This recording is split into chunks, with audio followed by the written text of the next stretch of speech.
The cheapest flagship smartphone in the world has just been released.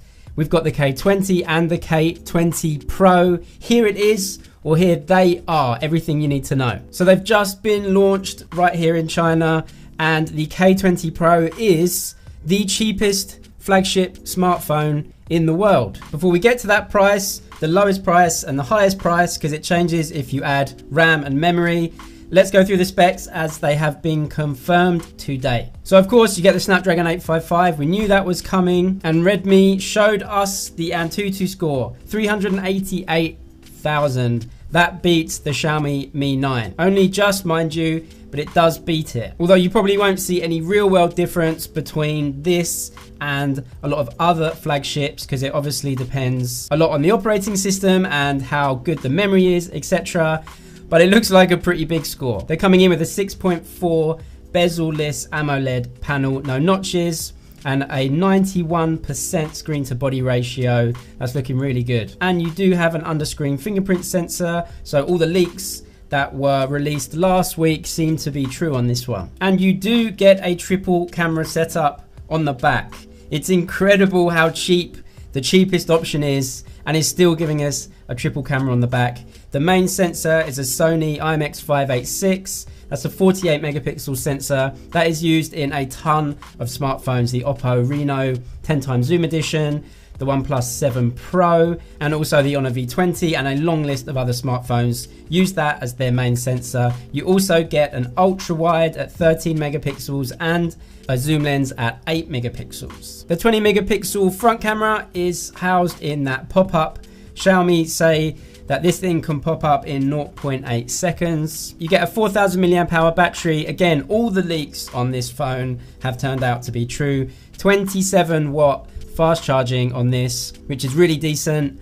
But just as the leaks said, they never mentioned wireless charging. I assumed it wasn't there. And again, during the launch event, again, there was no mention of wireless charging, so it's not there. No wireless charging, which for a flagship phone is an omission, but when you see the price of this thing, I guess you can forgive it that. So what is the cheapest price that they're giving us for the K20 Pro? Right, so the cheapest option you can get the Redmi K20 Pro for, 6 gigabytes of RAM and 64 gigabytes of storage, 2,499 RMB. That is a full 500 RMB cheaper than the next range of flagships that all start at around 3,000 RMB, including the Xiaomi Mi 9. This has a bigger battery than that, a full screen with a pop-up camera as well. But if you want that cheap option, you do only get 64 gigs of storage with that one. Not a huge problem for a lot of people, actually. Then you can see the price goes up to 599 for 6 gigabytes with 128 gigs of RAM,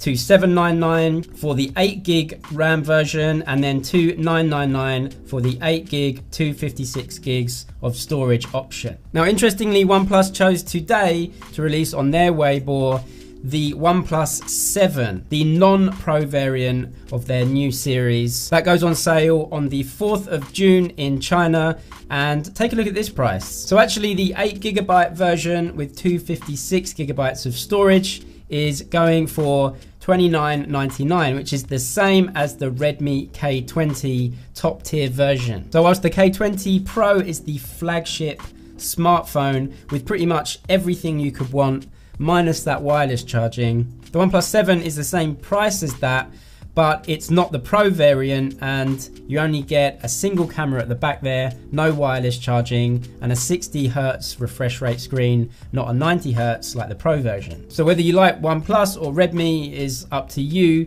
but Xiaomi sell way more smartphones than OnePlus, and there's probably some reasons for that. I suggested in my leaks video that there may be 2 versions of the Redmi K20, and that has borne out to be true. We've got the K20 Pro, and they also released today the K20. So this is like the big brother in many ways. The differences are in the processor. You get a Snapdragon 730 instead of the 855. You do get the same size screen with the under-screen fingerprint sensor. You also keep the pop-up camera as well, so you get a full screen. So it looks pretty much the same as the K20 Pro. You also keep the triple camera at the back there with the same setup as the K20 Pro, although that main sensor is different. It's a Sony IMX582. The battery is the same size, 4,000 milliamp hours, and you get 18 instead of 27 watt fast charging. But hey, this one is even cheaper, starting at $19.99 for the 6GB RAM version. And if you want a little bit more memory, you can't upgrade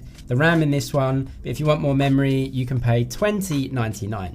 So actually, these two phones from Redmi are very similar to the setup that you get in the Xiaomi lineup, the Xiaomi Mi 9 and the Mi 9 SE. Because they've been released later down the road, you've got the pop-up camera and a couple of other upgrades as well. But the prices are very similar and actually even a little bit cheaper. All right, so if you want to see more videos about tech news, handset news, leaks and coverage from China, then leave a comment and leave a like and I'll make more of this type of video.